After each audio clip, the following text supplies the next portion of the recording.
Yo, You what's good, Tar Heel Nation? It is your host, one of your hosts, one of the co-hosts with the most, captain of the Hooligan Express, this side of the Mississippi, Myron McCray. But you know what? Y'all know me better as Tornado McCray. Myron McCray is my government. Can't be giving that out too much. And that gentleman over there is my co-host. He don't do too much. He's like a platypus. He don't do much, but he's cool as hell. First of all, platypus do a lot. I gave you a compliment. You said like a platypus, I don't do much. Either way, yo, what's good? What's happening? How you living? It's your boy Ricebox 26, and we back again with another North Carolina Live. Man, it's game week once again. Hey, bro. Hey, shout out to TPC and Jordan over on the CLEMSON channel, but I was hearing a lot. I was in their comment section. I was trolling a little bit, and I seen them talking, man. I'd be surprised. I'd love it if they came over here. I told them we were live here. I didn't drop the link though. I should have. Yeah, that's fine. I didn't drop the link. If they do, they do. If they don't, they don't. It's okay. But yeah, so got a couple things to get into before we get into the the CLEMSON conversation, because it's a good week. Hey, side note, if you want some, I got cupcakes. My supervisor at work gave me cupcakes for my birthday. Nice. And I got a $60 gift card. To where? Just Visa in general. Nice. Might use it on Shein. I might use it on Shein. Get me some hats. Give me some hats. Shein, give me some hats and some shirts, man. Birthday went smooth yesterday. Got me a Jeff Gordon. Got me a Jeff Gordon jacket, the same one I had when I was a kid. And then also got me a Lupe hoodie and a Lupe hat. And a Bubba Wallace hat too. Good time. Ain't bad. Not at all, man. Not at all. So let's go ahead and hop right into this thing, because like I said, we got a lot to talk about. This man said it's a cold take, no mistakes. We getting into it. Not even that. First things first. Let's talk about some news that I came across a little late into the week last week that I found. I didn't even know about this. You put it on the docket. As soon as I saw it, I had to put it on there, because I'm telling you, I didn't know about this until you put it on the docket. I was like, what? Oh, listen. I didn't know about it until I came across it randomly. I didn't even realize this was a thing that was happening right now. So apparently, one of previous staffers at North Carolina is suing the school, talking about that they hired Bill Belichick under the table, and they did it during like closed session meetings when they weren't supposed to. And it's a whole lot of stuff. So basically, the lawsuit was filed by and lawyer David McKenzie accuses the public institution of hiding discussions about potential conference realignment, highlighting a pattern in practice by UNC to conceal matters of grave public concern behind closed doors. Yep, says suit extends beyond Belichick's hiring and realignment conversations. Said the former provost alleges he was punished for leaking closed session information to faculty about a meeting regarding tenure deferral. So he's not only suing about them hiring Belichick, and basically talks about them going to another conference or realigning in a different conference. They apparently, he's also suing them for retaliation. But my thing is, closed session. My understanding is closed session means closed session. It means whatever's discussed in this session is discussed between whoever's in the session, and is not supposed to be told to the public until they decide to make it public. So, no, do I agree with you being punished for leaking the information? No. Do I believe it was in your right to do so? Probably not from a corporate standpoint. From a I'm on the lower rungs and stuff be happening that I don't agree with standpoint. Yeah, if you kind of heard wind about it, I'm probably saying stuff to other faculty too to see if they've heard wind about it.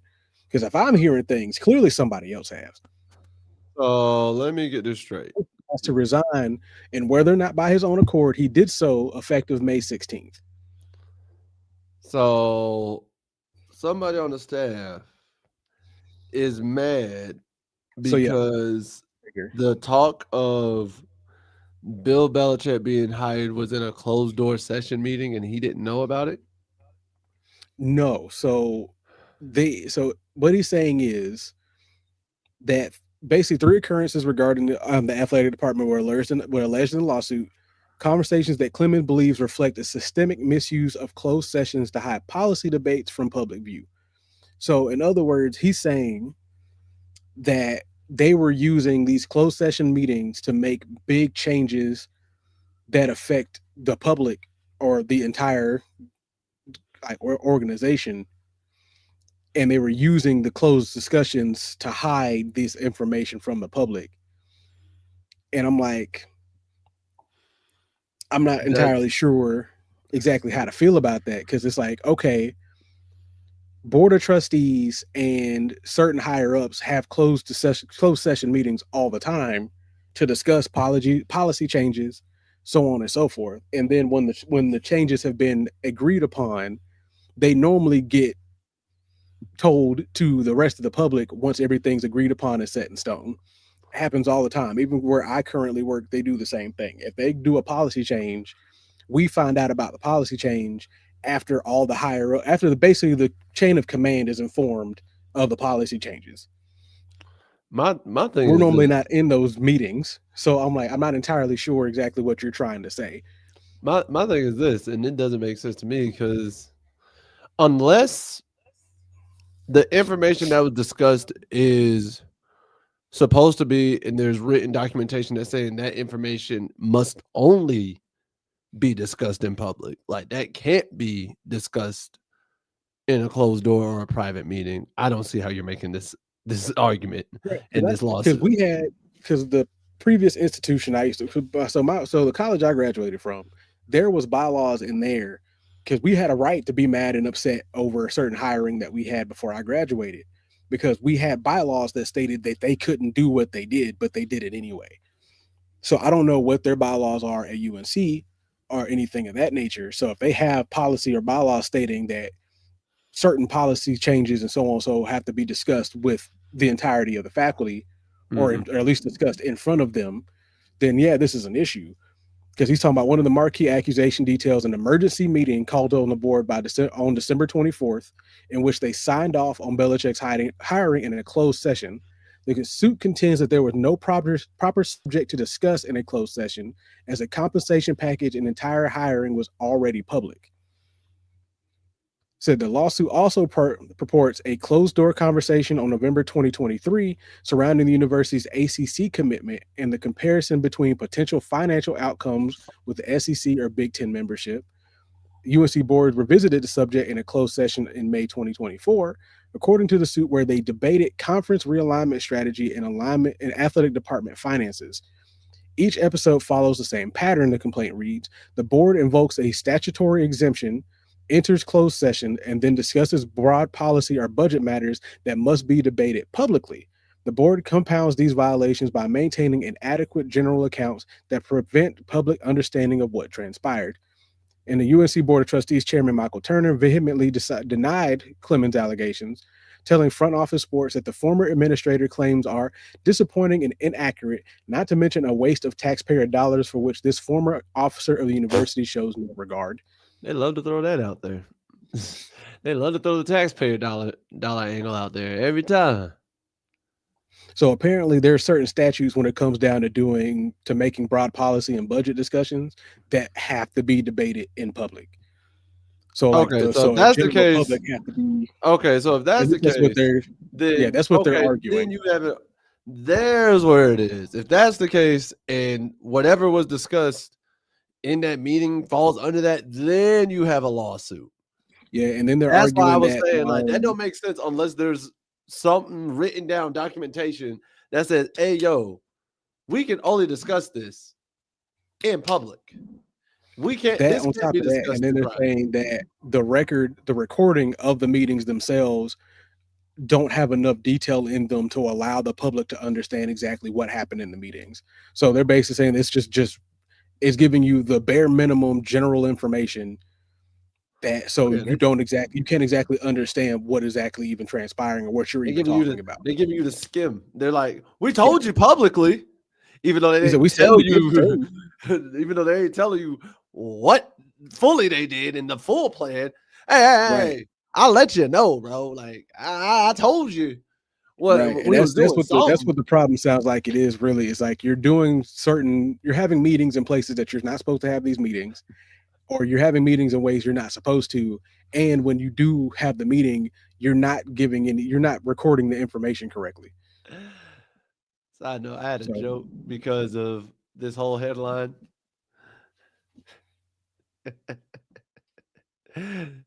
Did that make Bill illegal and illegal?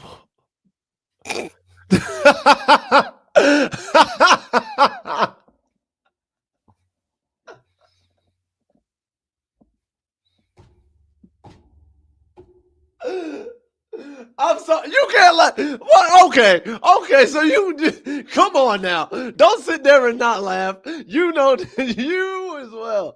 You know you want to laugh. You want to just sit there and make me look bad. Make me look like I'm the bad person. Don't sit there and do that. Listen. It doesn't make him.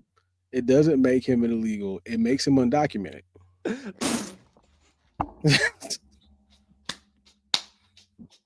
Oh, brother, this guy stinks! Oh, man. You know what? I'm proud of that one. And bad part is, ain't nobody in this live to watch it, but it's okay. That's all right. It's okay. They're going to see the clip anyways. They're going to see the clip anyways. Listen, at the end of the day, they got to make a decision, and so does Bill, because we need to find out who's. Stop with these transitions, God dang it! Every week, I don't know why you started this. How many times I gotta teach you this lesson, old man? You're not the king of transitions. I'm not gonna give you the satisfaction of saying you're good at these. That's fine. You don't have to. I'm not, bro. I am. You don't have to confirm anything. I will never confirm. Never, ever, ever. Because the reaction makes it clear. Unlike this quarterback decision that Bill's trying to make. We've asked him a few times. Because he's been asked a few times over the last week. Okay, luckily enough, Gio has been able to practice, is what they're saying. They expect him to be able to practice after receiving treatment, because they've asked him, like, okay, because he's been limited. So this has to confirm Lopez has been limited to practice, receiving treatment, and expected to participate. We will see where he is today, he said, and Lopez is approved, but Belichick stopped short of committing to him or Johnson as the starter. That left the depth chart unsettled, heading into another critical week. And he said, pressed about whether Johnson could get the first team reps, Belichick declined specifics. He only mentioned liking both quarterbacks without indicating a shift. His measured words left fans guessing if change is on the horizon. I feel like there should be. And so he did take time to credit his offensive line, pointing to Austin Blasky's flexibility. Blasky, who returned from injury, shifting from center to left tackle, stabilizing a unit under heavy scrutiny. The uncertainty might frustrate fans, but it's classic Belichick, protecting information and controlling the narrative. One thing is clear, all eyes remained on the Tar Heels quarterback room, which I full on agree, because we shouldn't. We should already had this decision.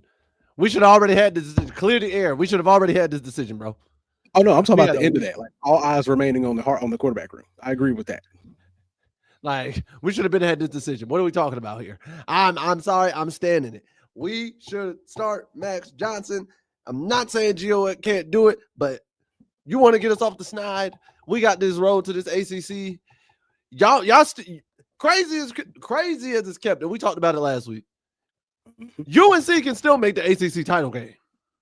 You really can. Like, you still have they have not played one. This is the first time in conference title game. This opening ACC play against a normally good Clemson squad. Normally good. I will say at the end of the day, And Well, I'll that's say the at the end of the Clemson you day, gotta take advantage the of. defense is doing well. I'll say at the end of the day, the defense is doing well. However, due to very lacking offensive play on Clemson's end, it has put the defense in situations they don't like to be in, If this and they just end up overall just looking like a bad squad. let's call it a buck, bro. If this was Clemson 2 years ago, 3 years ago, 4 years ago, oh no, let's keep it a bill. Let's keep it a bill. We getting stomped. We getting stomped.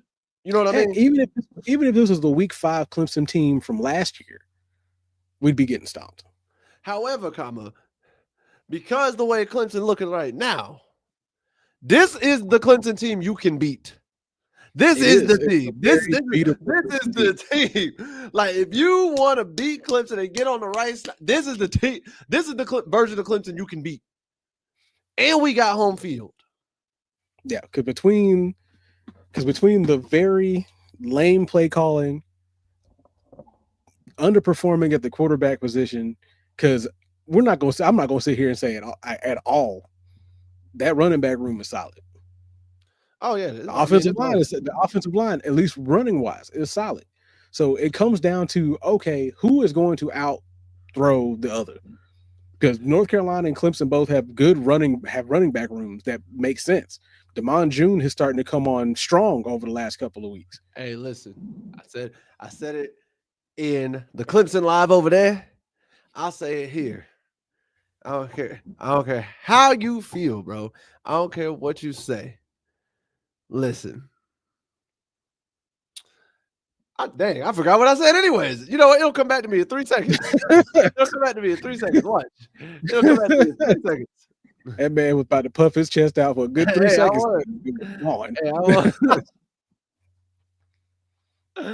Hey, it's gonna come back and I'm gonna be mad. I'm gonna be so mad.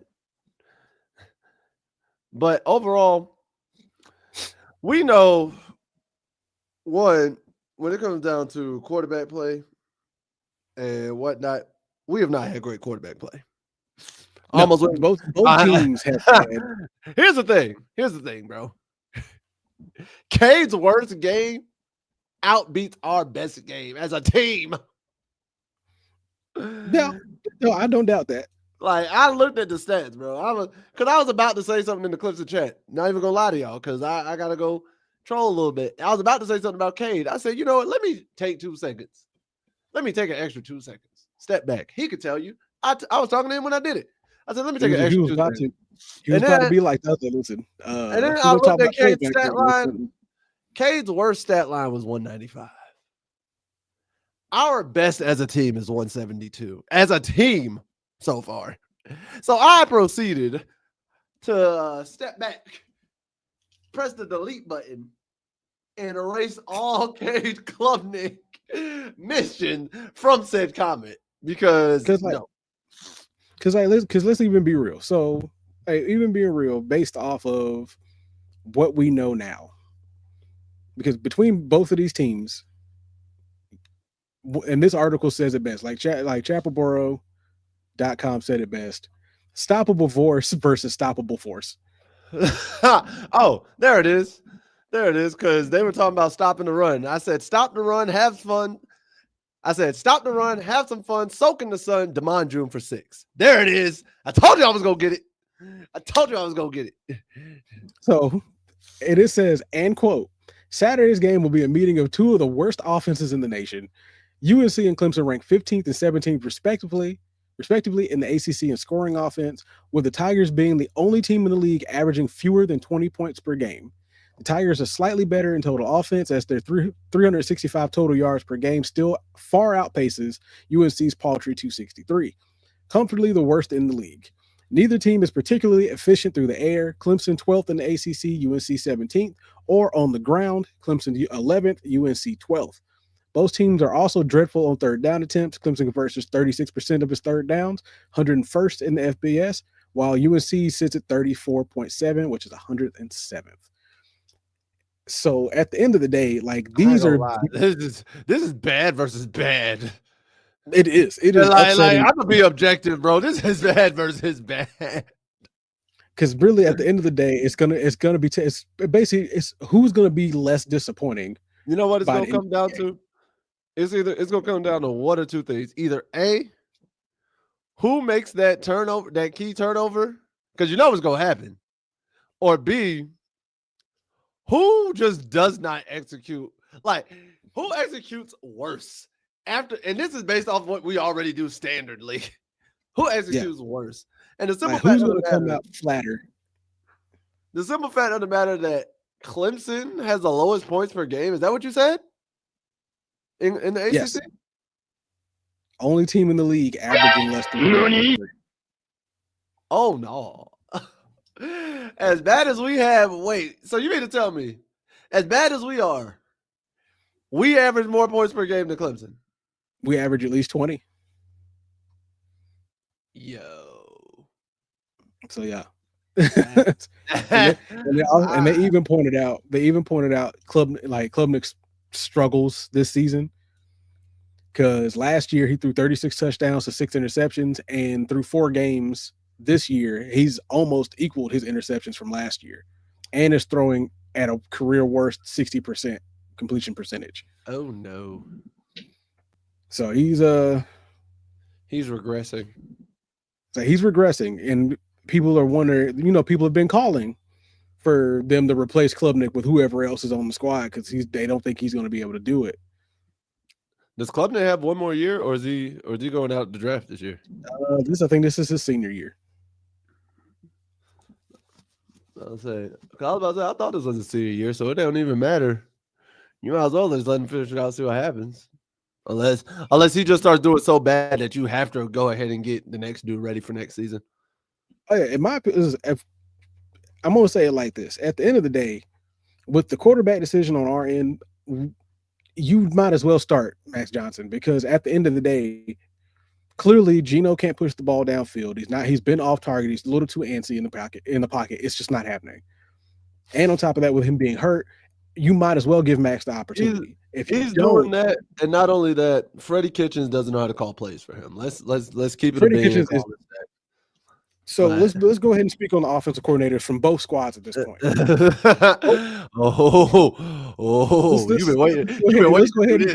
You've been waiting to do this. Go ahead. I can see the eyes. I can see the eyes. Because I've been on this whole bad offensive coordinator thing for the last couple of weeks. You've been waiting to say this. So let's just go ahead. Let's just keep it a buck real quick. Both offensive coordinators should be fired by the end of the season. You should not retain QGR. Alexa. Not Alexa even knows. Hey, Freddie Kitchens heard you, and you went after your Alexa. That's what that was. Freddie Kitchens. I don't care what he does. I said what I said. Freddie Kitchens don't play that, bro. I said what I said. Hey, if nothing else, y'all heard the man. If nothing else, both offensive coordinators should at minimum job be on the line. When I tell you, seats should be on fire by the end of the season, because there is no way. Like soaked in kerosene on fire, like fuego. Kerosene, no, diesel.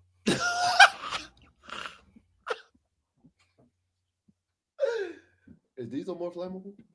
Burn and stay burning. Oh God. You are adamant. But no, because here's my problem. We have seen in the 2 games that Max Johnson actually hit the field, we have seen 2 different kinds of play calling. Because it's like you pick these plays specifically for Geo that don't look coordinated. They're not very coordinated at all.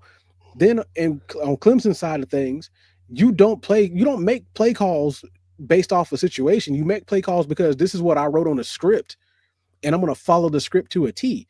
You shouldn't be running deep routes on a 3rd and 2 in the red zone. You should be running deep routes on a 4th and 2 in the red zone. If you're going for it on 4th and 2, get a route that's going to get you a first down quick. Don't go out here and put yourself in a worse situation, because you've already seen that your offensive line isn't holding up well enough in pass blocking to get your quarterback the read that he wants. Then when you're running these deep routes, because they're expecting you to go to guys like Bryant Wesco or some of your deep, because Clemson's known for having deep play receivers is known for that. So why would they want you to try to attack them underneath, but you don't? So if you only need less than 5 yards, get the 5 yards and keep the situation moving. So you said it, you spoke on it, and I've had an issue with this with coordinators for years. I've had an issue with this with coordinators for years. Script versus flow. I hate it. I hate it so much to a T. I can't stand it. I don't desire it. And I've seen so many coordinators, both in college and the NFL, do this, and it pisses me off because you will have a script. And I understand you're like, hey, yo, this is our first series. This is the script we're going with. Blase, blase, blase, blase. These are the first couple plays we're going with. Blase, blase, blase, blase, bro. However, when you have a coordinator or a head coach who also is doing coordination duties, go through this script, and it's like, regardless of whether we are up 10, down 10, or whatever the case may be, sticking to the script, especially when it's not working or it doesn't make sense, I can't stand it. For case in point, this weekend, Carolina Panthers had 3 plays on 3rd and 15. You know what we did? Halfback draws. That doesn't make sense. Like, and Freddie Kitchens did this with Gio. There were multiple times where it's like, you don't have to run this play right now. Gio either ends up sacked or throwing it away. And it's like, why would you call that play in this certain situation? And even with Max Johnson to an extent, there were certain times, Max Johnson came down, he put up some scoring drives of the best drive we had in our last game, and this, that, and the third. But it's like, why is your play calling so different? And then not only that, why is it you try to stick to this script so bad? I get maybe the first 2 drives you have a script. But the moment the script goes out the window or it's not working, you got to go off flow and not the script. Once you get back ahead, then you could probably go back to your script and be like, all right, now we're back on track. Now we're back with where we want. Let's see if we can do this. But once your script goes out the window and you're down, it ain't work and you're down, or they've scouted out that script and they know that's what you like to do. Sorry, sir. Hey, throw it out the window. It's got to go. The other question is you have, because I'm bringing another professional thing in, because Atlanta recently decided to move their offensive coordinator from the box to the field. And after watching this previous game, that move made sense because, and according to the players themselves, one, it gave them more confidence as a team because now they're able to directly come off the field, talk to the coordinator, see exactly what he's seeing. Then you can talk about how you want to execute from there. You can make the adjustments you need to make because now you have a better communication with your coordinator. It also makes me wonder, okay, coordination wise, are you talking to your quarterbacks? Are you talking to anybody else on the field to at least let them know, okay, what are we doing? What am I seeing? What are you seeing? Because anytime I look over on the sideline or we see a clip on the sideline, we don't see anybody holding the phone talking to nobody. We don't see them, like we may see them looking at the little iPad and talking to a position coach or something, but you don't see them on the phone talking to the coordinator. Coordinator's not saying nothing to nobody. So how in the world are we going to sit here and tell you we need to make an adjustment if we're not talking to each other? There's not only that, there's also the aspect of, okay, coordinator at the top of the booth, right? Top of the field. Hey, tell my player this is what I want. Coach that has to pass the message passes it, but says it in a different verbiage. Because he says it in a different verbiage, quarterback or whoever receives it differently because just the verbiage is different. You and I played the game telephone. Yeah. And not only that, we've taught the people. We know how words can mean different things. Like saying I'm cool to one person could mean something else to somebody else. Oh yeah, we know exactly how it looks like exchanging information from multiple people down the road. By the time you get to the end of the road, somebody's going to have screwed up the information. And it's like, all right, coach, it's like, what's your coordinator name? I'm sorry, I forget. For Atlanta. Zach Robinson. Yeah. So it's like Zach Robinson says, hey, run it flat out. Run it flat out when you get there. That could mean when Zach Robinson says it, Michael Penix could read that as like, oh, he means or the receiver's like, let's say it's Bijan running into the flat or something. He's like saying Mhm. run it flat out. That could mean, okay, make it sharp the way he likes, sharp into the flat. Whereas if an assistant coach tells him that Bijan having a relationship with that coach, when he says run it flat out, he's like, oh, that means he means run it straight up the seam. Because flat out could mean different from how that assistant coach says it. Even though they said the same exact words, who it comes from can mean a different thing. Because even Zach himself was like, shoot, I should have made this decision forever ago. I should have just been down here in the first place. Because like I said, now you have a direct line of communication. My biggest problem is what you're seeing from both of these teams I think it's a mixture of pride and an identity, and pride is the devil. And having that pride is not allowing you to make the adjustments that you need to make. I get. And I think you got a hold on me. And I get, like, with Clemson's situation, yeah, for the last several years, you've been known as a decently balanced, we're going to run it on you until you stop it. And then we have a good enough quarterback and a great enough receiver room that we're going to beat you over the top once you get sucked in. Because I even put on the key players for this upcoming game. Cade Klubnik is not one of them. Oh, for sure not. Cade Klubnik's not one of them from coming on the Clemson's end. And we already know on our end right now, unless you put Max in, hey, quarterback it ain't Gio. It ain't Gio. It's like, no disrespect. It ain't Gio. Because Gio's main problem that I've definitely seen over the last 4 weeks has been he does not read the field. He does not give himself enough time or enough confidence to scan the field and find an actual open receiver. I don't think he trusts the field, what he sees. I don't think he trusts. I don't think he either A, doesn't trust himself to make the throw, or he doesn't trust the receiver's going to get to what he sees. It's one of those things. And both things can be true. And the other problem is another issue that we've also seen from both of the teams that we're fans of in the NFL. We are getting these plays in with not enough time to actually read a field. Preach. If you are snapping the huddle at 12 seconds left on a game clock, that's not giving you enough time to run motion, scan the defense, and make any adjustments you need on the field at the time to get a good playoff. Because by the time you're done with the motion, you're 6 seconds, 5 seconds. You're at 5, and then mind you, that's not including if the center or the tackle are consistently like trying to check you into something before you even can do said motion. Exactly. And that's the one that gets me. Is like you're trying to make these reads, you're trying to do this, that, and the third. And I know why they do it. But one thing I've come to learn about the college and the pro game, sometimes y'all make these play calls unnecessarily long for no reason. Not even just that. Like if your guy doesn't understand the play call and can't repeat it back out in a good enough time, that's another problem.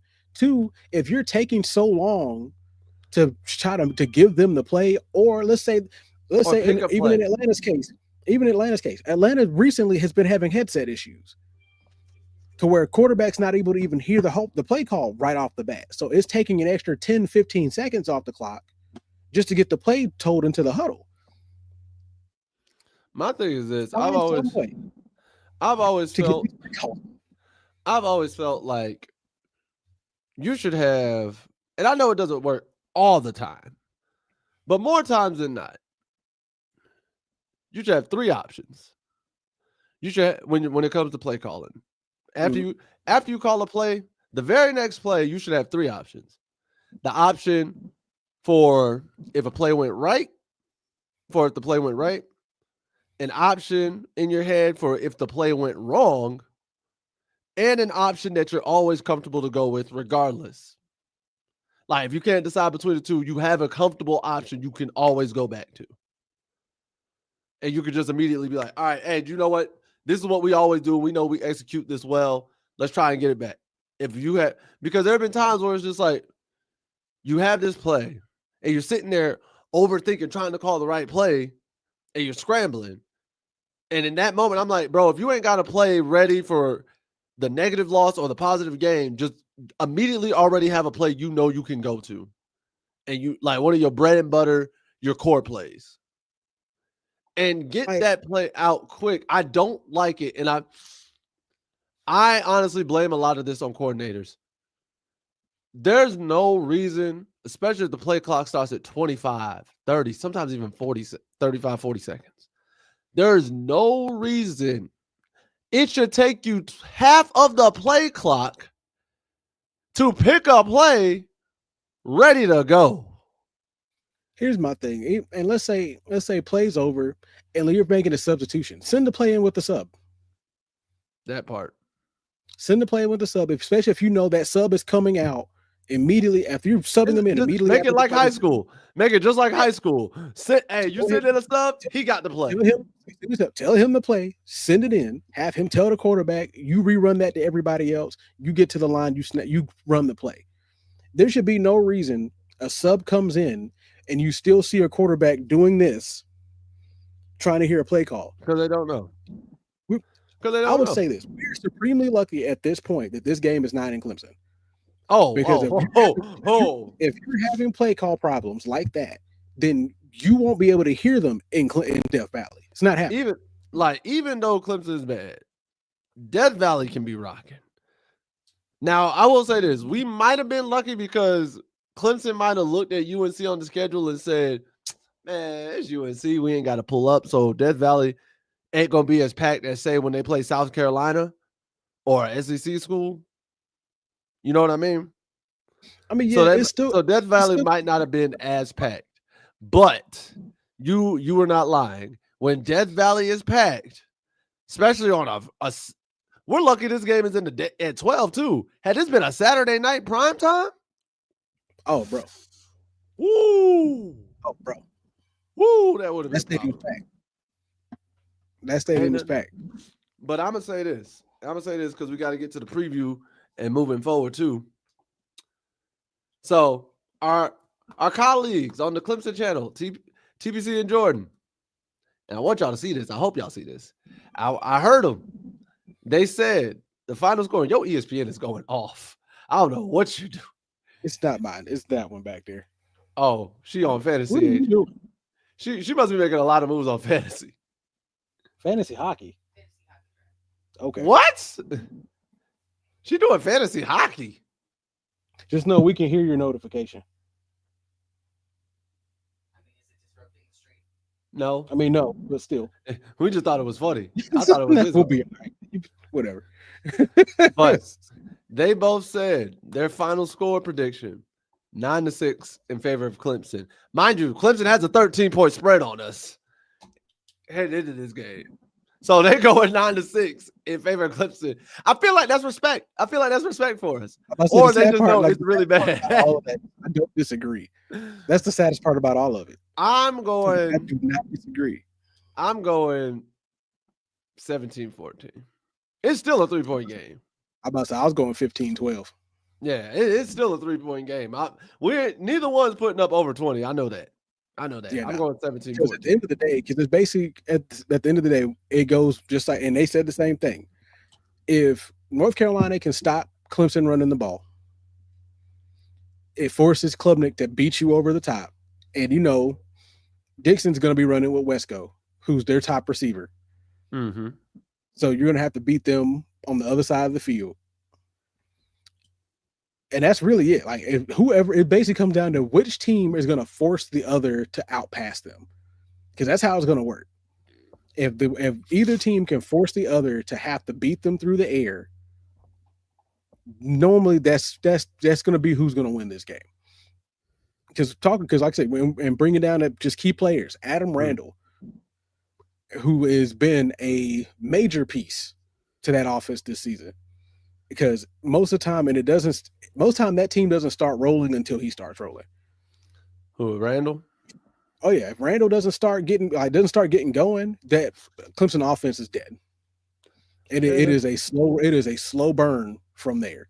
No, you're not because wrong. 57 carries for 339 yards, 3 touchdowns, averaging almost 6 yards a carry, 13 receptions for 81 and a touchdown. But I mean, 2 yards per reception. it's no different than us with Damon June, who, surprising me, has turned into the lead back. Like, especially with true freshmen. Because you and I both felt like, okay, it might have been somebody else. We were like, Damon might get some burn. He might get some burn here and there as the third back in rotation. That man has taken lead back and he running with it. Literally. And he like he run tough. He's like a power back. So here's the funny thing about it. So the only big difference between Randall and Damon June when it comes down to basically just how they are as running backs is Randall has breakaway speed, where Damon June does not. Yeah, that's the only thing I don't like about Damon June. Like, I'll be sitting there, I'm like, yeah, boy, unhitch the trailer, kick it up, and like I said, once again, we got to remember, as a freshman, he may find that speed in the next couple of years. He just ain't got it right now. Hey, Bill, make him run track in college. Make him run indoor winter track. Indoor winter track. What? That's a thing? I mean, I know it is. I know indoor track is a thing. They do it in the wintertime. I mean, yeah.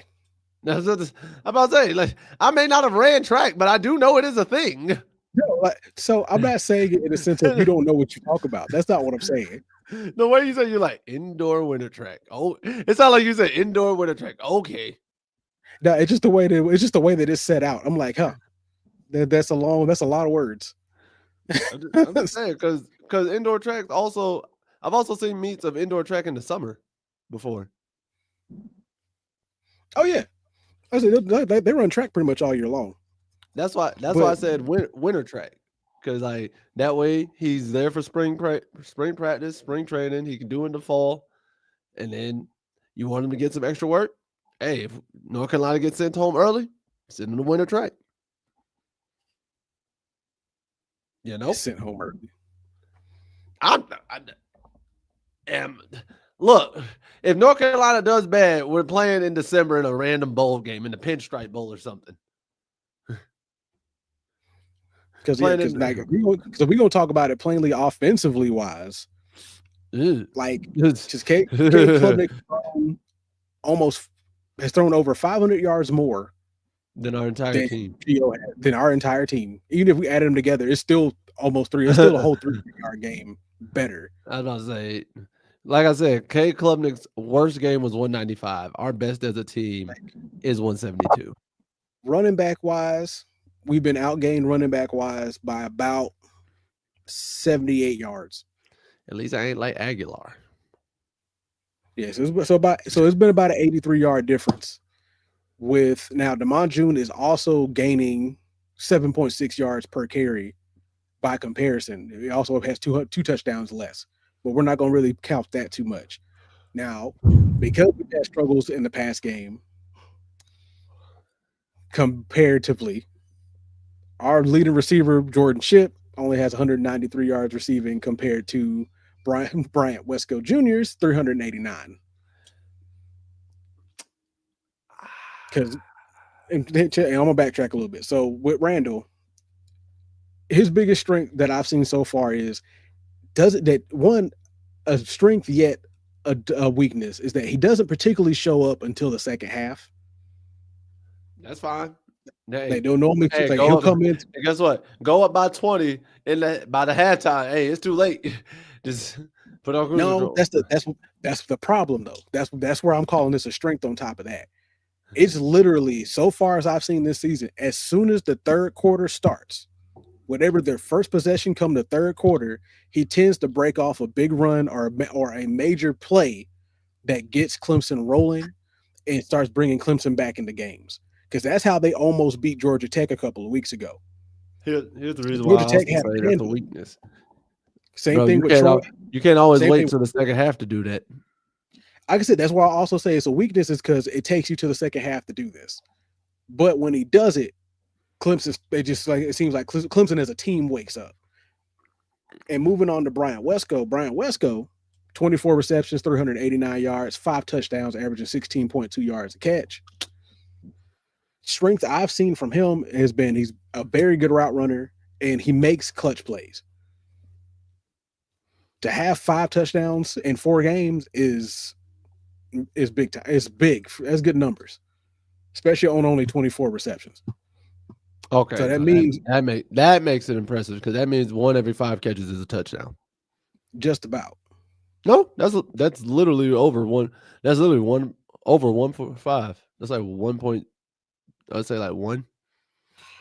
Yeah. So like because if he had it on 5, if he had 5 touchdowns on 25 catches, that's 1 for 5, literally.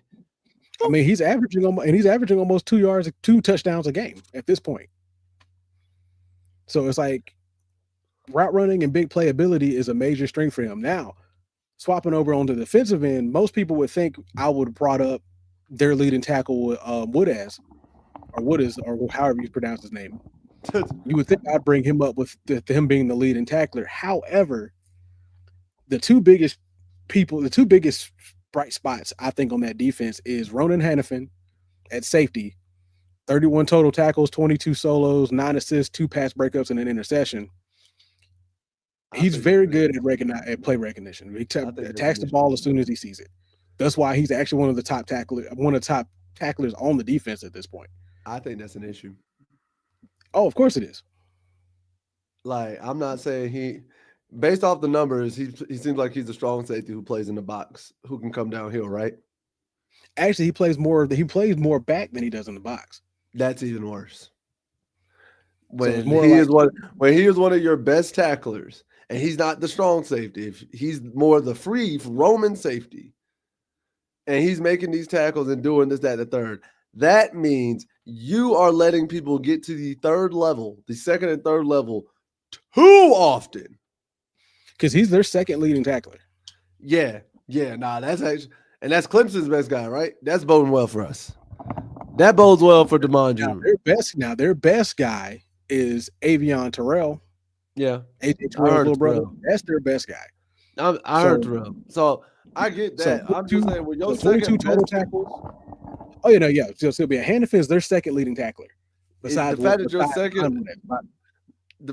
second leading tackler is your free safety, not even your strong that comes down in the box. It's more so you're free. That's not good. That's not good. And that's why you're 1-3. There's more problems than that, but yeah. I mean, that plays into it. Because now upside is their top 4, 2 of them, to top 4 defensive guys, 2 of them are linebackers. So, but we got Avion Terrell, who is 22 total tackles, 14 solos, 8 assisted tackles. But here's where his biggest thing comes in. He currently already has 6 passes defended right now in 2 forced fumbles. Max, I need you.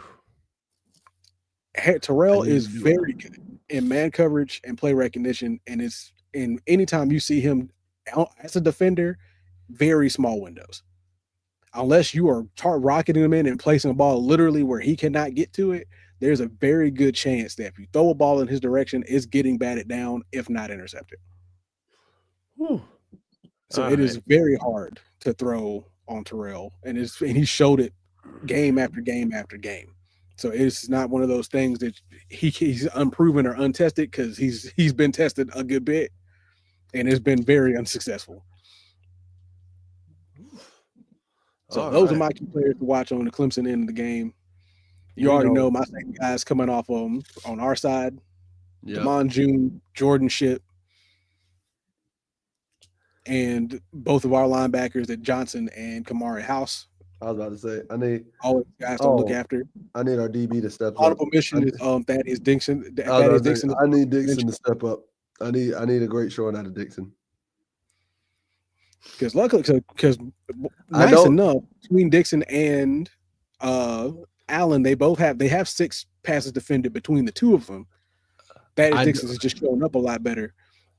And I think they're going to try Dixon. I think they're going to try Dixon early to see how it is. And I need Dixon to show up and lock that down immediately. That way, It's like, all right, and I need him manned up on Clemson's best receiver all the time, all I mean, day, all night. they're already gonna put him on Wesco. Like I need that unless y'all go in zone, which I highly don't do that all game, but definitely I need him on him at all times. And then when they go to him early, you lock that up. Yeah, if nothing else, Dixon's going to be manned up on Wesco all game because they did that against TCU against their best receiver who only got 2 catches that whole game. He did the same thing at UCF. So they're going to put him on the best receiver all game long. That's just going to happen. Marcus Allen and Koss are going to have the biggest pieces of work to do all season, like this game, for sure. Mm-hmm. So they're going to have to work really hard because even if you get Wesco out the game, you still have TJ Moore to worry about. You still have Brown to worry about. Then you have Randall coming out of the backfield. Sapp doesn't get as many targets as you would think he would. However, you can't forget a tight end. Like you just can't ignore their existence because once you do, they'll tear you apart. Hey. So it's going to be interesting to see. Oh, definitely. Another interesting thing is to see what Dabo's comments were about Belichick going into this matchup. Because, people were excited about it up until he was talking all that good-ish. People were real excited about it up until the season started. For Belichick or for Dabo? Both. That part is you're not wrong. Because like I said, they were both excited, mainly, especially just for the matchup. Belichick versus Dabo Swinney, one of the best college coaches. I'm not going to front.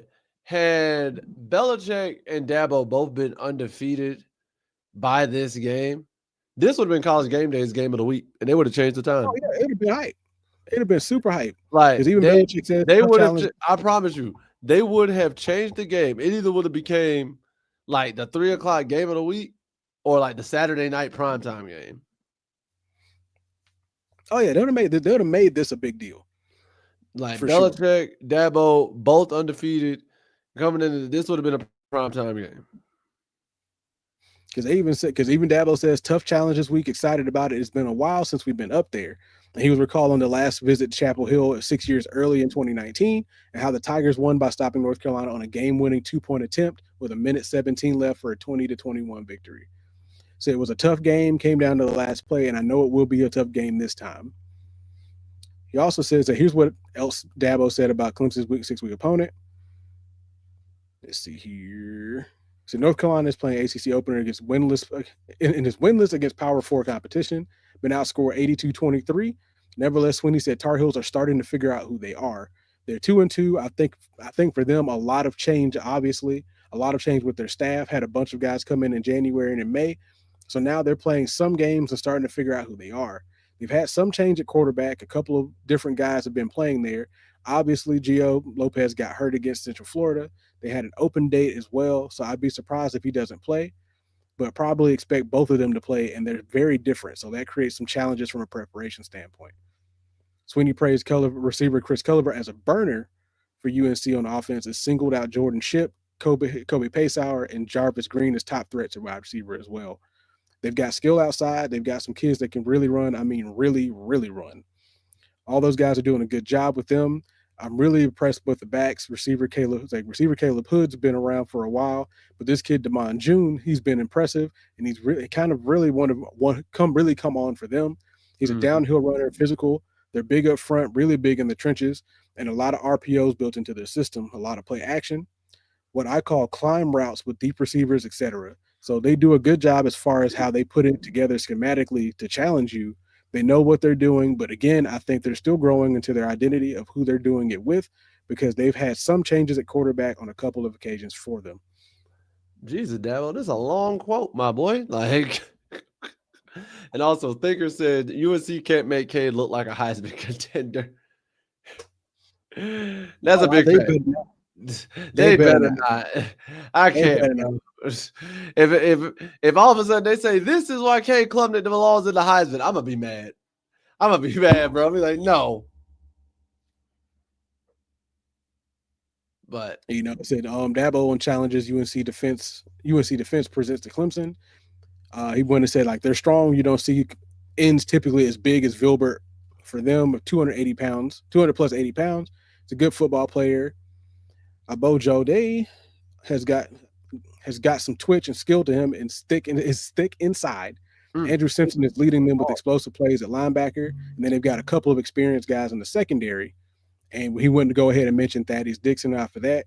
Coach's son there who was a defensive coordinator out there, so he's a really good player. So again, schematically, there are 4 down, but we'll jump in at some point at some stuff and multiple with their coverages. They're kind of week to week type of game plan deal on who they're playing and what they're seeing. Because again, there are some unknown with the quarterback that you still just don't really know right now. A lot of times when you have multiple quarterbacks, they're similar and can run the same system, but this is a little different scenario as far as style of play. So I think that presents some challenges, which I don't disagree, but the challenge is getting them to complete passes. That part.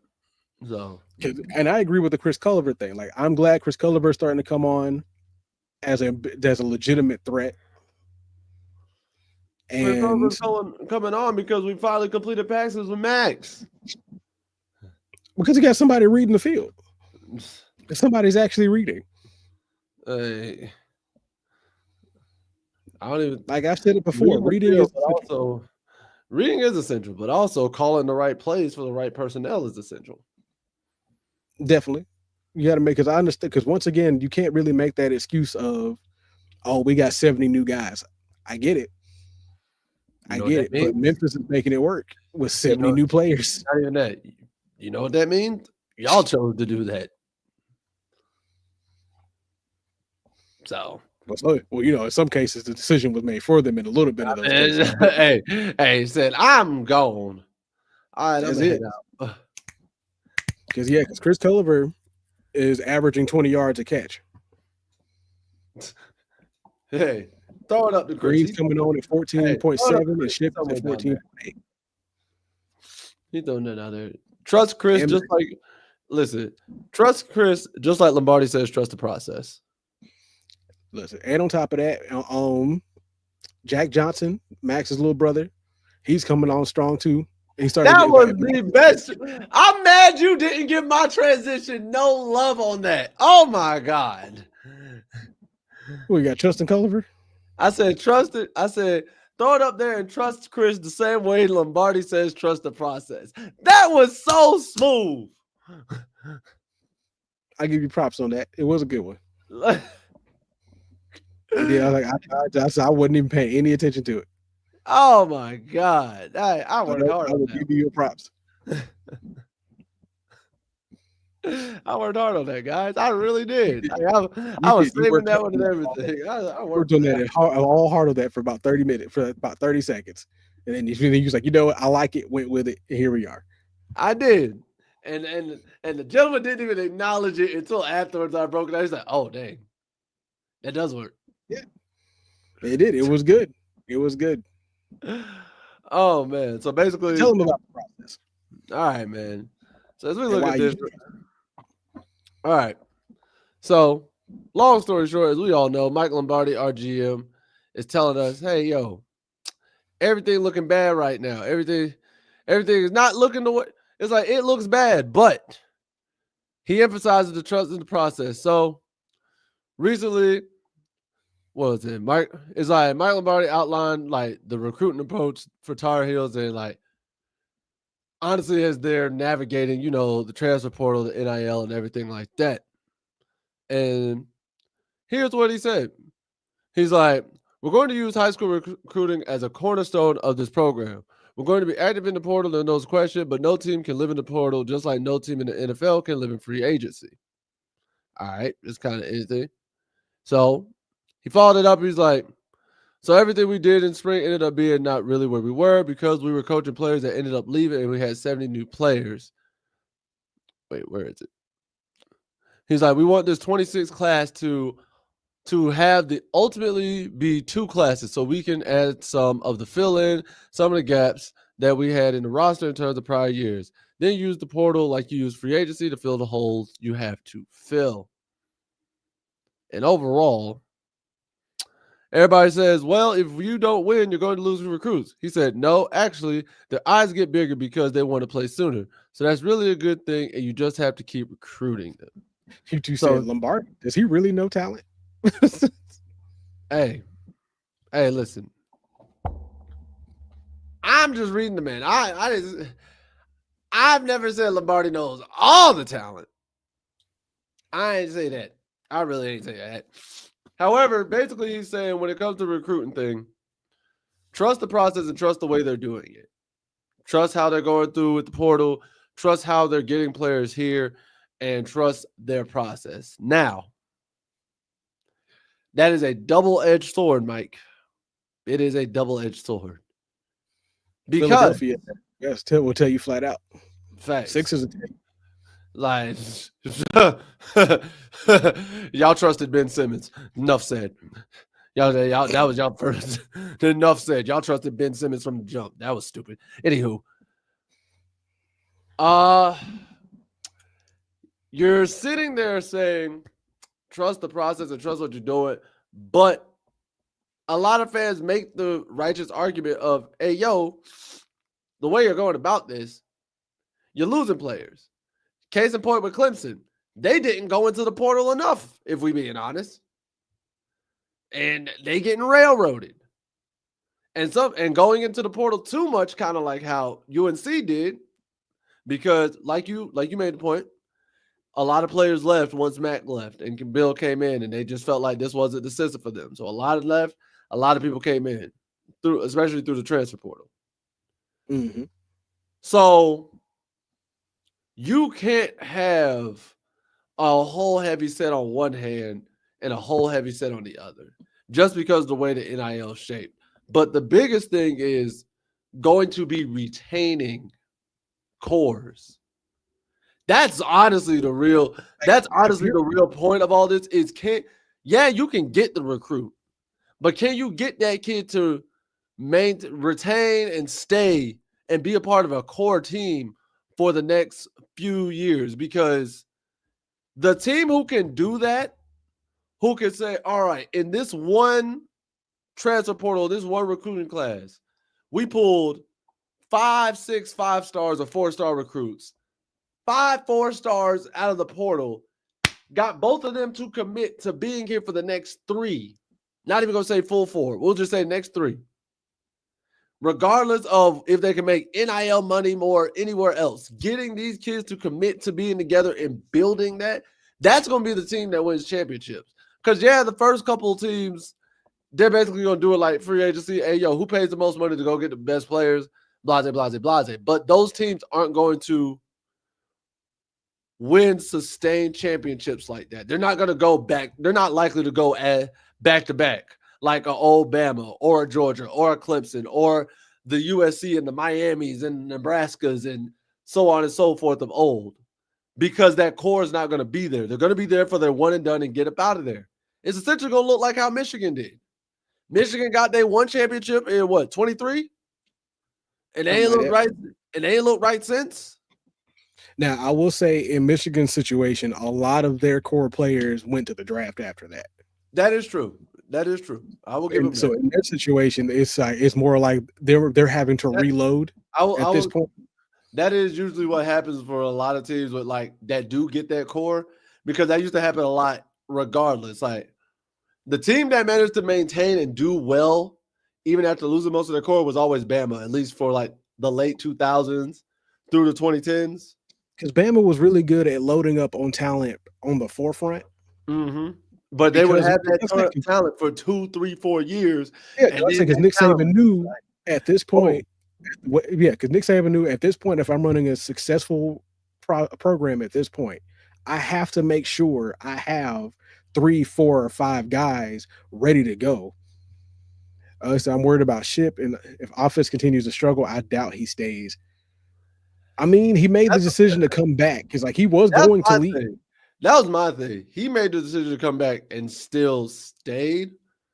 So there was something that was said to him to commit because he could have been left and not be dealing with any of this. My thing on that situation is, I don't think it's more of the offensive struggle. I think it's more or less if the offense continues to be confused like it is, or there's still going to be as much offensive uncertainty as we're seeing right now, that would make me worry about whether he's going to stay. Yeah. Because if you can't decide on who is going to be the better quarterback for you, when it's honestly the writing's on the wall at this point, is that it's clearly Max Johnson at this point. Mm-hmm. And the fact that you're continuing to push off the thought process of, okay, who am I going to start? I get holding off on making the announcement based off of, okay, this forces your opponent to have to scout both quarterbacks. But it's that New England Patriots gamemanship. It's the New England Patriots game, but at the end of the day, like, even with New England Patriots, everybody knew that Tom Brady was your starting quarterback unless Tom was hurt. Yeah. Unless he was hurt and was not coming into the game, the only time you had any uncertainty at who was going to be quarterback is, okay, who is going to be the better backup until Tom gets back? I mean, this is a situation of Tom came in, it was who is literally Tom. They're like, Drew Bledsoe's coming back, right? No. Exactly. And like in this situation, it's not the same situation. It's a situation of you have seen a sample size from one guy, you have seen a smaller sample size from the other guy, but so far between the two of them, if you have the one that gives you a better chance of getting down the field and scoring a touchdown and putting up points is the guy with the smaller sample size, you might as well give him a greater chance than what he's getting, especially now that your starting quarterback is hurt.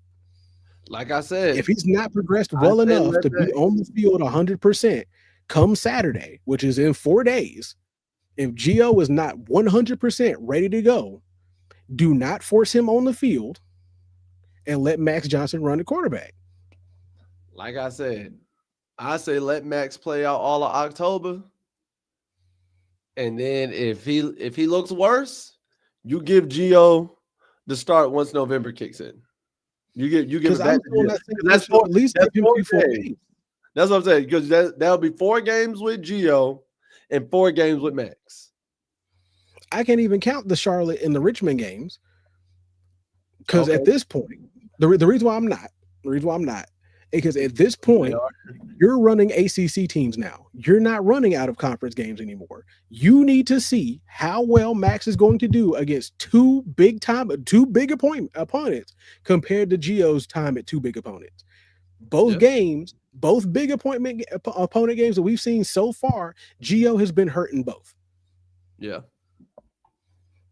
He got hurt against TCU. He got hurt against UCF. Max Johnson has had to come in relief for both of those. Out of both of those games, the man has thrown 30 times, completed 20. He's running at a 66% clip compared to Gio's 62 after throwing 67 passes, and has thrown 2 touchdowns to no interceptions. Gio's thrown 3 interceptions out of 3 of the 4 games he's played. He's thrown interception out of 3. He's thrown at least 1 interception out of 3 of the 4 games he's played. And he's been sacked 6 times. Out of the 30 times Max Johnson has dropped back to throw a pass, Max has not been sacked once. Hey. That just goes. But like I said, I think that also goes into the play calling too. But you're right. You're right.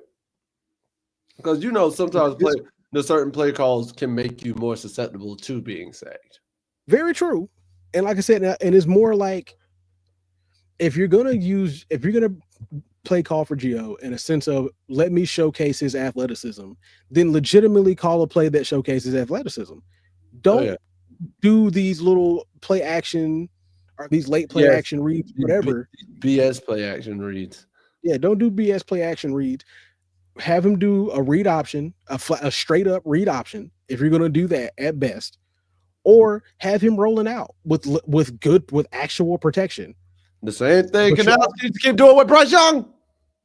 But you're also doing. But the other problem is when you are pulling these rollout play action plays, what you're doing is you're doing these after 2 unsuccessful run plays.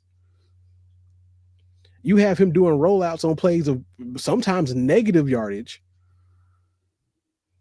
When it's like you're doing a play action rollout on 3rd and 12.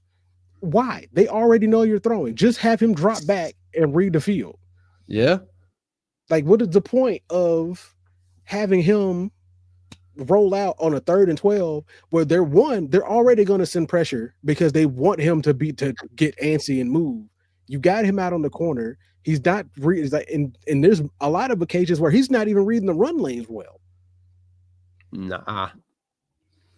Like, he's just running straight out of bounds. Like, you're athletic, but clearly you're showing you're not athletic enough to beat power 4 opponents. Well, we'll see. But we'll see. So we shall see, man. That we will.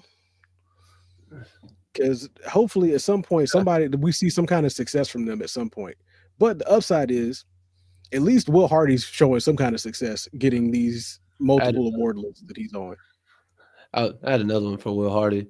It says, you said that we will. And I was like, yeah, we will. And so will Will Hardy. Yeah, you're not wrong. So Will Hardy has been named to multiple awards lists. Because at first it was just the College Man of the Year award. Shout out Will Hardy. So he's been listed on the Jason Witten College Man of the Year watch list. Word. Some other names of note on that list are LT Overton from Alabama, Dylan Raiola from Nebraska. I remember Deion Burks. Yeah, because he was supposed to go to Georgia and then decommitted and went to Nebraska instead to go with Matt Rule. Yeah. Yeah. Why? Yeah. There's other names. There's multiple reasons why I have this face for you, Dylan. Trust. I was gonna say other names is Deion Burks from Oklahoma, Bryce Bohannon from Tulane, and Jalen Daniels from Kansas. He's also been named to the semifinalists for the 2025 William B. Campbell Trophy, which is recognizing the absolute best college football scholar athletes for combined academic success, football performance, and exemplary leadership. And some of the notes that kind of put him on that list is maintaining a 3.797 GPA after the last 3 seasons, has been named to all ACC academic team 3 times. He's been named to ACC honor roll. On the field, he's recorded 109 tackles, 2 fumble recoveries, 2 forced fumbles, 3 fumble recoveries, 2 forced fumbles, 2 interceptions, and 2 pass breakups in his career. And then off the field, leadership-wise, he has served as their program rep in the Student Athlete Advisory Committee, participated in numerous community service efforts such as Habitat for Humanity, Team Impact, local middle school and elementary school visits, and children's hospital visits. And they said they should be announcing the finalists sometime mid-October, I think, if not early November. Hey, and whoever wins ends up getting an $18,000 postgraduate scholarship. A postgraduate scholarship? Yeah, because he is actually working to get his master's in accounting right now. Okay. I was waiting on that part. I was like, postgraduate scholarship for what? Kitchens is starting to remind me of Shoop. The Shoop? Shoop ba-doop, shoop ba-doop. Shoopity whoop. I might be having a brain fart right now, but either way. I'm having a brain fart right now. I can't think of it. John Shoop. Okay, got you. That makes more sense now. Sorry, had a brain fart, bro. I was having a whole brain fart. Listen, I had no idea. You ever had those sometimes though? Just like, yep, definitely. And apparently Luke DeCock thinks that Bill is doing the same thing. Butch Davis off. Butch Davis is offensive coordinator. Got you. That makes more sense. Yeah, apparently Luke DeCock is having the same opinion of Bill Belichick and UNC at this point. It's like this is clearly just a brain fart from all of them. Oh, Not a brain fart. Oh, listen, it is. He hates all of us. He hates all of us. So what did Luke DeCock say?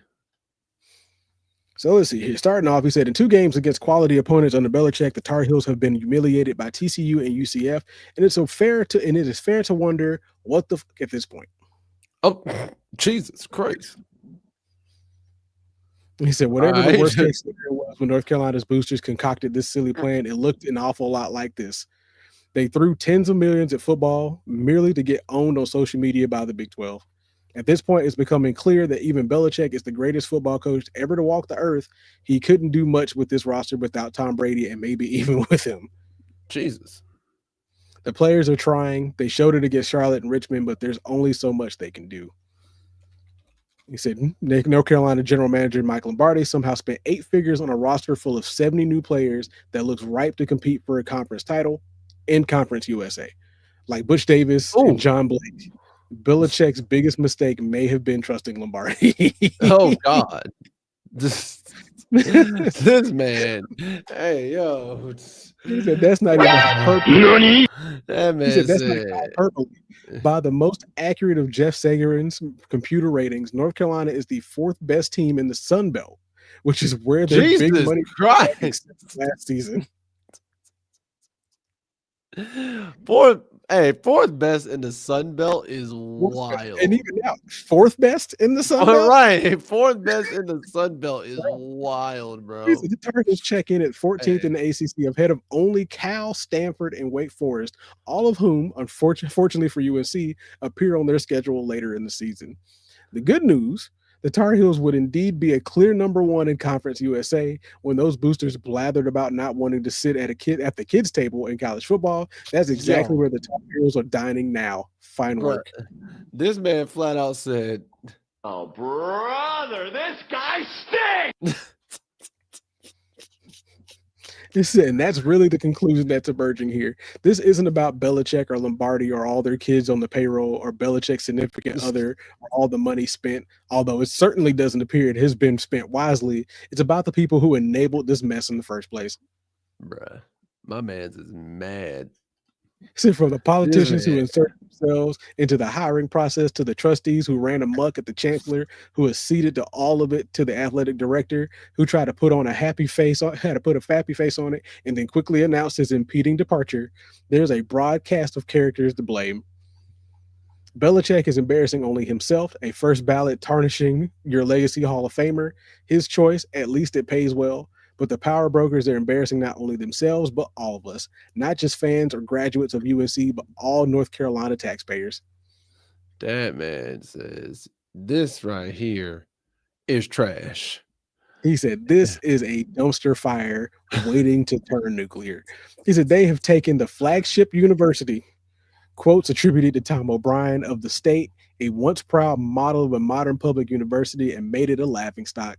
Start with the hubris of the 33rd NFL team nonsense, which created an entire hot take industry of people rooting for this endeavor to fail. Then take the antics of Belichick and Jordan Hudson with every moment that goes viral for the wrong reason, and finally throw in the football team. People aren't just laughing at all of that. They're laughing at the University of North Carolina, an institution apparently dumb enough to get dragged into this.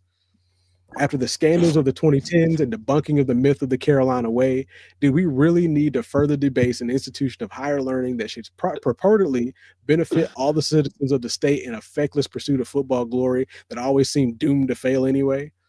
Worse now that things have unsurprisingly turned sour, we're getting the grumpy Gus Belichick of the NFL, which may work at that level where you only have one boss, but not in college where you have thousands. In this case, at least some of his self-proclaimed bosses share the blame for putting both Belichick and themselves in this position. Belichick has no reason to leave on his own. His grift remains intact. He gets paid either way. Good for him. He spotted the suckers a mile away, but the geniuses who set a giant pile of money on fire to create this mess are going to have to set another giant pile of money on fire to get themselves out of it. Bruh. Feckless. But that took me out. Feckless. Like, do you understand how rare that word gets used I in just remember regular playing vernacular. a game where somebody called my dad feckless. He said, "You're just like my feckless son." I'm like, first of all, what you're not gonna do is insult me. Bro, feckless is a fighting word. It is Like, 100% calling me feckless, like I might slap you over that one. I definitely got to swing. We We gotta gonna fight. fight. We gonna fight, bro. As soon as I see you, like we gotta throw down. Especially if you put emphasis on this. Oh, you feckless son of a. First of all, hold up. That hard F is unnecessary. Right. Like, whoa. We gotta fight, bro. Like, and the bad thing is, like, you want to be like he's wrong. You want to be like he's wrong so bad, but it's like, bro, he said you gotta the money was spent. Whoever sent this dumpster, who spent this large money on pile and set it on fire, is gonna have to take another large pile of money and set that on fire just to get us out of this. I'm like, good God. Good. And he's not wrong. Like, if this gets worse, he ain't right. If it does not get better, nope. This is exactly what you're gonna have to spend a whole lot of money to get out of it. We are the flagship universe. That took me out. I like how you did air quotes for it too. There were quotes in here. Those quotes were verbatim. I thought you did that for emphasis. I didn't add those at all. Those were in the article. I thought you did that for posterity and just add emphasis. No, 100%. Not you got to pass the sweat rag. Not you got to pass the sweat rag to go with it. Listen, like it's warm in here. Hey, that's what happens when you feckless. The shots were fired. Hey, the kitchen got hot. Woo! All right, Luke. Say it with your chest, man. I ain't even got nothing for that because I'm gonna let you have that one, Luke. Hey, bro. Like, Luke got it. Luke got it. I ain't even gonna say nothing, bro. I ain't even gonna say nothing. But Luke, you know what else we got? Birthdays coming up tomorrow, man. We got some Tar Heel birthdays coming up, and tomorrow you have Johnny Norwood and Spencer Triplett got their birthdays tomorrow, and then also this weekend. Hey, this weekend. Wait, hold up. Next Monday, my fault. Monday. Yep. Come Monday, Jordan Ship's birthday. So Jordan trying to get an early birthday gift and beat Clemson. Definitely want him to get that and whatnot. And I feel like he deserves it. And since his birthday will be passed by the time we do the next episode, definitely got to do it now. But now it is also time to end the show with our favorite segment. Our Tar Heel Take It Away a week. And sir, it's your turn this time to start this week. I don't know. I'm still caught. I'm still hurt. Why? Because you're feckless? Call me feckless one more time.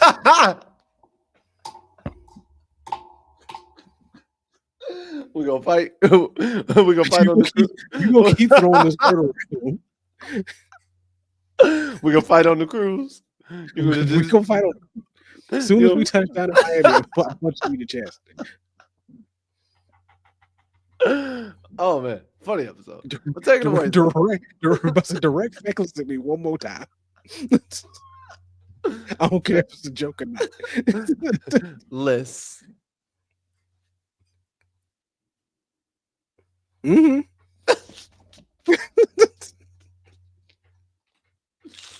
Take it away, Penny. Make with Tar Heel takeaway of the week. Don't let new dictionary words that you find out get you hurt. Just because you heard it in context don't mean you know it in context. I don't know what feckless means. Don't let Webster's Dictionary. Don't let Encyclopedia Britannica. get you knocked out on the streets because somebody gonna hear you say something to them. They ain't gonna understand what the word is, and they gonna take it as an insult. Hey, you're throwing too many big words at me, and because I don't understand it, I'm gonna take it as disrespect. Exactly. And because I don't understand that, I'm gonna take it as disrespect. And disrespect would not be tolerated. So, unfortunately for you, my friend, I'm gonna have to knock you out in the street. I'm gonna have to put you down in front of your wife, in front of your lady friend over here. I have to put you down. I'm sorry. Oh my god. I say I'm gonna look up this word later, but right now I'm upset I'm upset, and now violently reacted upon. Oh. But that's really it. Just don't let certain things get you hurt in the street. Don't be crazy. This guy. Like I'm upset by the word because I understand what it means. You just throwing it back. I don't like it because I'm feeling attacked right now. He act like I don't know what it means, right? Oh, I know you know what it means. That's what I'm saying. That's why I feel attacked right now. So now I'm defensive. I'm on the back foot now. I don't like that. Oh, you think that's bad? You should see what the definition they put on Google was, or like the example they put on. Oh, They I put see on it. Google. Now that might get you punched. Call somebody I'm a telling you. feckless mama's boy, bro. That'll Telling get you punched. I'm telling you. Remember, and barring just this particular thing, remember, this is America. Say what you want, but just know, not everybody's gonna be like, I'm not gonna hit you. Freedom of speech does not mean Freedom of speech is but does not remove you of freedom of consequences. Because in some situations, what you say will get you hurt. So be careful. Woo! My turn. Give me my Indeed. solo. Make, with. All right, man. My target takeaway. Oh, it was. Don't worry about it. I'll tell you afterwards. My target takeaway of the week. First things first, say what you want to say. But be prepared for the consequences that come with it. Hey, say what you want to say, but be prepared for the consequences that come with it. And stand for those consequences if you're going to say it.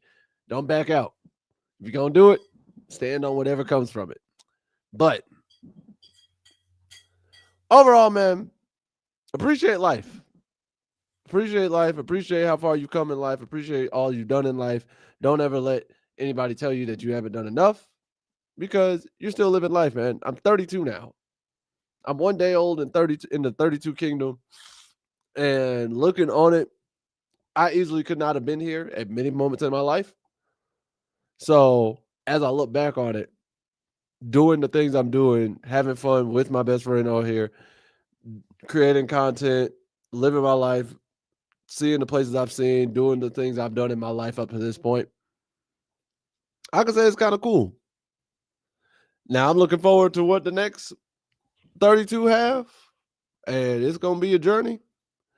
But I know one thing. I'm going to do it. I'm going to dance. I'm going to laugh, crack jokes, have a drink, and I'm going to enjoy the journey there. And I'm just thankful to make it because I don't know when my last day on this earth is going to be. I don't know when my last day in this realm is going to be. But one thing y'all going to know is I made sure to go out dancing and having a good time with a smile on my face. And I enjoyed every bit of it. And I'm thankful for how I did it my way. Frank Sinatra. No, that's not a quote from Frank Sinatra, but that's something he would say. Yep, just like that. I don't know if y'all heard that, but yep, just like that. That man would have called me feckless so bad. I do, but I'm not disrespectful. Like somebody out here. First of all, there's two things on this channel that won't work. You calling me feckless and you think you about to get away with it. That's the two things that won't. Two things that won't work. Hey y'all, I'm gonna make sure I go live because we got that game against Syracuse on Halloween. So I'm gonna make sure I go live. We're gonna be live on. Oh snap! I just realized we were gonna be going live from the cruise for post game. Possibly. That's gonna be fun. That's gonna be fun because that's gonna be probably the quickest live we do. Because we'll be like, listen, y'all, listen, we gonna recap real quick, but we got a shindig to get to here on this cruise. We calling y'all from the cabin. We'll go later. That's it.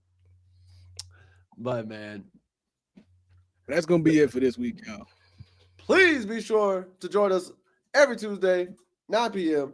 Y'all know we here, right here on YouTube, Spotify, Anchor, Apple Music, and every other listening platform that you listen to if you just want to hear our voices and don't want to see our ugly faces or face. Because I know he's going to say I'm ugly. To North Carolina at the Voice of College Football on YouTube. We are we're here every week. We got content come out every day of the week, 5 days a week. All the time. Share it with your friends. Share it with your folks. Share it with your dog and your cat that got a IG channel and have them subscribe, bro. We want to get this channel up and running and get a lot more people involved because North Carolina deserves love too. I was looking at the Clemson page. They got 5,000 people over there. And to be honest, I think we have more loyal customers and more devoted people. They just don't. I say this: subscribe, if not for the football itself, at least for us. Because at least for the entertainment. I will say that, bro, because I see some of these podcasts and they be so mundane and just lacking energy. And I know there were definitely a couple we did probably like a few weeks ago. I want to say like August, we were kind of lacking energy just a tad bit. We were lacking energy, but him and I both kind of reassessed. It was like, hey, nah, bro, we got to ramp it back up because we was doing good. We was doing good. So we ramping it back up to get y'all. Sometimes burnout happens, but we trying to give y'all the best content we can. So with that being said, to my co-host, get us out of here, Johnny. Appreciate y'all for coming. See y'all next week, or really see y'all Saturday at the post game. And y'all stay safe out there. Peace. Hey, Tex.